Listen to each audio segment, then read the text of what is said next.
ನಮಸ್ತೆ ಪ್ರಜಾಮಾರ್ಗ ನ್ಯೂಸ್ಗೆ ಸ್ವಾಗತ. ನಾನು ಪ್ರಕೃತಿ ಪ್ರಭಾಕರ್. ಬನ್ನಿ ಇವತ್ತಿನ ಟಾಪ್ ನ್ಯೂಸ್ ಏನಿದೆ ನೋಡಿ. ಅಶ್ಲೀಲ ವಿಡಿಯೋ ಪ್ರಕರಣಕ್ಕೆ ಮತ್ತು ಕಿಡ್ನಾಪ್ ಕೇಸ್ಗೆ ಸಂಬಂಧಿಸಿದಂತೆ ಮಾಜಿ ಸಚಿವ ಎಚ್.ಡಿ. ರೇವಣ್ಣ ಅವರು ಬಂಧನವಾಗಿದೆ. ಇತ್ತ ವಿದೇಶದಲ್ಲಿ ತಲೆಮರೆಸಿಕೊಂಡಿರುವ ಪ್ರಜ್ವಲ್ ರೇವಣ್ಣನಿಗಾಗಿ ಎಸ್ಐಟಿ ಕಾದು ಕುಳಿತಿದೆ. ಅದಕ್ಕಾಗಿ ಕೇಂದ್ರೀಯ ತನಿಖಾ ದಳ ಬ್ಲೂ ಕಾರ್ನರ್ ನೋಟಿಸ್ ಅನ್ನ ನೀಡಿದೆ. ನೋಟಿಸ್ ನೀಡಿದ್ರೂ ಪ್ರಜ್ವಲ್ ಮಾತ್ರ ಭಾರತಕ್ಕೆ ವಾಪಸ್ಸಾಗಿಲ್ಲ. ಹೀಗಾಗಿ ಅಧಿಕಾರಿಗಳ ತಂಡ ವಿದೇಶಕ್ಕೆ ತೆರಳಲು ಸಜ್ಜಾಗಿದೆ ಎಂಬ ಮಾಹಿತಿ ಹೊರಬಿದ್ದಿದೆ. ಬಿಜೆಪಿ ಜಾತಿ ಧರ್ಮಗಳನ್ನ ಪರಸ್ಪರ ಎತ್ತಿಕಟ್ಟುವ ಕೆಲಸಗಳನ್ನ ಮಾಡುತ್ತಾ ಬಂದಿದೆ ಎಂದು ಸಿಎಂ ಸಿದ್ದರಾಮಯ್ಯ ಆರೋಪಿಸಿದರು. ಬೆಂಗಳೂರಿನಲ್ಲಿ ಮಾತನಾಡಿರುವ ಅವರು, ದ್ವೇಷದ ರಾಜಕಾರಣವನ್ನ ಮಾಡುತ್ತಾ ಜನರ ಒಳಿತನ್ನ ಕಡೆಗಣಿಸುತ್ತಾರೆ. ಪ್ರಧಾನಿ ನರೇಂದ್ರ ಮೋದಿ ಅವರು ದಲಿತರ, ಹಿಂದುಳಿದವರ ಮೀಸಲಾತಿಯನ್ನ ಮುಸಲ್ಮಾನರಿಗೆ ಕಾಂಗ್ರೆಸ್ ನೀಡುತ್ತದೆ ಎಂದು ದೊಡ್ಡ ಸುಳ್ಳನ್ನ ಹೇಳಿದ್ದಾರೆ ಅಂತ ಸಿದ್ದರಾಮಯ್ಯ ಕಿಡಿಕಾರಿದ್ದಾರೆ. ರೇವಣ್ಣ ಪ್ರಜ್ವಲ್ ರೇವಣ್ಣನ ವಿರುದ್ಧ ಲೈಂಗಿಕ ದೌರ್ಜನ್ಯ ಎಸಗಿದ್ದಾರೆಂದು ದೂರನ್ನ ನೀಡಿದ ಸಂತ್ರಸ್ತೆಯನ್ನ ಇಂದು ಬಸವನಗುಡಿಯಲ್ಲಿರುವ ರೇವಣ್ಣ ನಿವಾಸಕ್ಕೆ ಕರೆತಂದು ವಿಶೇಷ ತನಿಖಾ ದಳ ಪೊಲೀಸರು ಸ್ಥಳ ಮಹಜರು ನಡೆಸಿದ್ದಾರೆ. ರೇವಣ್ಣ ಮನೆಗೆ ಪೊಲೀಸರು ಪ್ರಿಂಟರ್ ತಂದಿದ್ದು, ಸ್ಥಳ ಮಹಜರು ವೇಳೆ ಸಂತ್ರಸ್ತೆಯ ಹೇಳಿಕೆಯನ್ನ ದಾಖಲಿಸಲು ಪ್ರಿಂಟರ್ ಬಳಕೆ ಮಾಡಲಾಗಿದೆ. ಕೆಪಿಸಿಸಿ ಅಧ್ಯಕ್ಷರು ಆಗಿರುವ ಉಪಮುಖ್ಯಮಂತ್ರಿ ಡಿಕೆ ಶಿವಕುಮಾರ್ ಅವರ ನಕಲಿ ಚಿತ್ರಗಳನ್ನು ಸಾಮಾಜಿಕ ಮಾಧ್ಯಮಗಳಲ್ಲಿ ಹರಿಬಿಟ್ಟು ತೇಜೋವಧೆ ಮಾಡಿರುವ ಆರೋಪದಡಿ ಮೂವರ ವಿರುದ್ಧ ಹೈಗ್ರೌಂಡ್ ಠಾಣೆಯಲ್ಲಿ ಎಫ್ಐಆರ್ ದಾಖಲಾಗಿದೆ. ಹರೀಶ್ ನಾಗರಾಜು ಎಂಬುವವರು ನಕಲಿ ಚಿತ್ರ ಹಾಗೂ ವಿಡಿಯೋ ಬಗ್ಗೆ ದೂರನ್ನ ನೀಡಿದ್ರು. ಸಾಮಾಜಿಕ ಮಾಧ್ಯಮಗಳಲ್ಲಿರುವ ಸಂತೋಷ್ ನೆಲಮಂಗಲ, ರಾಜೇಶ್ ಗೌಡ ಹಾಗೂ ಕೇಸರಿ ಸಾಮ್ರಾಟ್ ಹೆಸರಿನ ಖಾತೆಗಳ ನಿರ್ವಹಣೆದಾರರ ಮೇಲೆ ಪ್ರಕರಣ ದಾಖಲಿಸಿಕೊಳ್ಳಲಾಗಿದೆ. ಮಹಿಳೆಯೊಬ್ಬರ ಅಪಹರಣ ಪ್ರಕರಣದಲ್ಲಿ ಎಸ್ಐಟಿ ಅಧಿಕಾರಿಗಳಿಂದ ಬಂಧನಕ್ಕೊಳಗಾಗಿರುವ ಹಿರಿಯ ಜೆಡಿಎಸ್ ನಾಯಕ ಮತ್ತು ಹೊಳೆನರಸೀಪುರ ಶಾಸಕ ಎಚ್.ಡಿ. ರೇವಣ್ಣ ಅವರನ್ನ ಭೇಟಿಯಾಗಲು ಅವರ ವಕೀಲರಿಗೆ ನ್ಯಾಯಾಧೀಶರು ಅನುಮತಿ ನೀಡಿರುವುದರಿಂದ ಹಿರಿಯ ವಕೀಲರೊಬ್ಬರು ತಮ್ಮ ಜೂನಿಯರ್ನೊಂದಿಗೆ ಎಸ್ಐಟಿ ಕಚೇರಿ ಇರುವ ಸಿಐಡಿ ಕಚೇರಿಗೆ ಆಗಮಿಸಿದರು.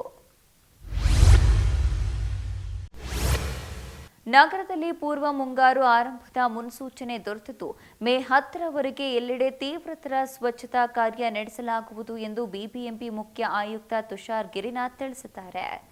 ಮೇನಲ್ಲಿ ನಿರೀಕ್ಷೆಗಿಂತ ಹೆಚ್ಚು ಮಳೆಯಾಗಲಿದೆ ಎಂದು ಹವಾಮಾನ ಇಲಾಖೆ ತಿಳಿಸಿದೆ.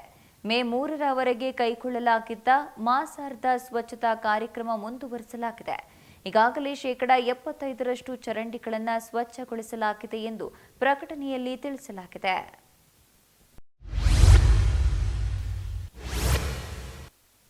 ಮಳೆಗಾಲ ಆರಂಭಕ್ಕೆ ಮುನ್ನ 986 ಇಂಗು ಗುಂಡಿಗಳನ್ನು ನಿರ್ಮಿಸುವ ಮೂಲಕ ಬೆಂಗಳೂರು ಜಲಮಂಡಳಿಯು ಒಂದು ತಿಂಗಳು 98% ಗುರಿಯನ್ನು ಸಾಧಿಸಿದೆ.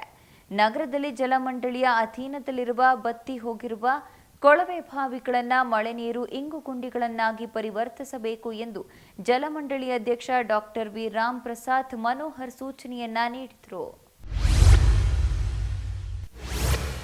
ನಗರದ ಕೇತೋಹಳ್ಳಿ ಗ್ರಾಮದಲ್ಲಿರುವ ದೊಡ್ಡ ಆಲದ ಮರವನ್ನು ಉಳಿಸಲು ಯೂನಿವರ್ಸಲ್ ಸ್ಕೂಲ್ ಆಫ್ ಅಡ್ಮಿನಿಸ್ಟ್ರೇಷನ್ ವತಿಯಿಂದ ಯೂನಿವರ್ಸಲ್ ಮ್ಯಾರಥಾನ್ ಅನ್ನು ಜೂನ್ 16ರಂದು ಬೆಳಗ್ಗೆ 6:30ಕ್ಕೆ ಹಮ್ಮಿಕೊಳ್ಳಲಾಗಿದೆ. ದೊಡ್ಡ ಆಲದ ಮರವನ್ನು ಉಳಿಸಿ ಘೋಷವಾಕ್ಯದಡಿ ನಡೆಯಲಿರುವ ಈ ಮ್ಯಾರಥಾನ್ ಮೈಸೂರು ರಸ್ತೆಯ ರಾಮೋಹಳ್ಳಿ ಕ್ರಾಸ್ನಿಂದ ಆರಂಭಗೊಳ್ಳಲಿದೆ. ಇನ್ನು ದೊಡ್ಡ ಆಲದ ಮರದ ಬಳಿ ಕೊನೆಗೊಳ್ಳಲಿದೆ.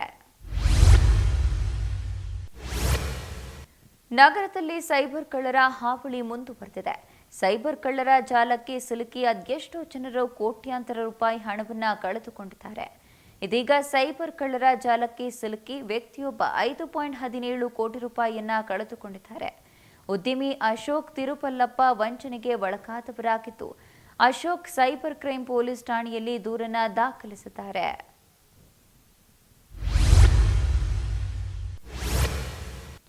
ಚಿತ್ರರಂಗದ ಕಾಸ್ಟಿಂಗ್ ಕೌಚ್ ಘಟನೆಗಳು ಆಗಾಗ ಹೊರಬರುತ್ತಲೇ ಇರುತ್ತವೆ. ಇದೀಗ ಸಿನಿಮಾದಲ್ಲಿ ಅವಕಾಶ ಕೊಡಿಸುವುದಾಗಿ ಹೇಳಿ ಮಂಚಕ್ಕೆ ಕರೆದಿದ್ದಾನೆ ಎಂದು ಸೂರ್ಯ ಎಂಬ ನಿರ್ದೇಶಕನ ಮೇಲೆ ನಟಿ ಅಮೂಲ್ಯ ಗೌಡ ಅವರು ಆರೋಪವನ್ನ ಮಾಡಿದ್ದಾರೆ. ಈ ನಟಿ ಈಗಾಗಲೇ ಈ ಘಟನೆಗೆ ಸಂಬಂಧಿಸಿದಂತೆ ಬೆಂಗಳೂರಿನ ಆರ್ಆರ್ ನಗರ ಪೊಲೀಸ್ ಠಾಣೆಗೆ ದೂರನ್ನ ನೀಡಿದ್ದಾರೆ. ಆಡಿಷನ್ಗೆ ಬಾ ಎಂದು ಕೇಳುತ್ತಲೇ ಅಶ್ಲೀಲವಾಗಿ ಮೆಸೇಜ್ ಮಾಡಿದ ಆತನ ವಿರುದ್ಧ ಅಮೂಲ್ಯ ಗೌಡ ದೂರನ್ನ ನೀಡಿದ್ದಾರೆ. ರಾತ್ರಿ ಇಡೀ ಮೆಸೇಜ್ ಕಾಲ್ ಮಾಡಿ ಕಿರುಕುಳ ನೀಡಿದ್ದಕ್ಕೆ ಬೇಸತ್ತ ನಟಿ ಈಗ ಕಾನೂನಿನ ಮೂಲಕ ಬುದ್ಧಿ ಕಲಿಸಲು ಮುಂದಾಗಿದ್ದಾರೆ. ಇದಿಷ್ಟು ಈ ದಿನದ ಟಾಪ್ ನ್ಯೂಸ್. ವಿನೂತನ ಸುದ್ದಿಗಾಗಿ ನೋಡ್ತಾ ಇರಿ ಪ್ರಜಾಮಾರ್ಗ ನ್ಯೂಸ್. ಇದು ಜನಸಾಮಾನ್ಯರ ಧ್ವನಿ.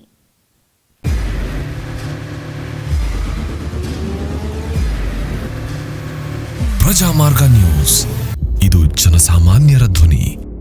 ಹಾಯ್, ಎಲ್ರಿಗೂ ನಮಸ್ಕಾರ. ಪ್ರಜಾಮಾರ್ಗ ನ್ಯೂಸ್ ಚಾನಲ್ ಸಮಾಜದಲ್ಲಿ ನಡೆಯುವಂತ ಒಳ್ಳೇದು ಕೆಟ್ಟದನ್ನ ನಿರ್ಭಯವಾಗಿ ಹೊಸ ತರ ಸಿನಿಮಾದ ಹೆಚ್ಚಿನ ಅಪ್ಡೇಟ್ಸ್ಗಾಗಿ ಸಬ್ಸ್ಕ್ರೈಬ್ ಮಾಡಿ, ಶೇರ್ ಮಾಡಿ, ಲೈಕ್ ಮಾಡಿ, ಸಪೋರ್ಟ್ ಮಾಡಿ. Thank you.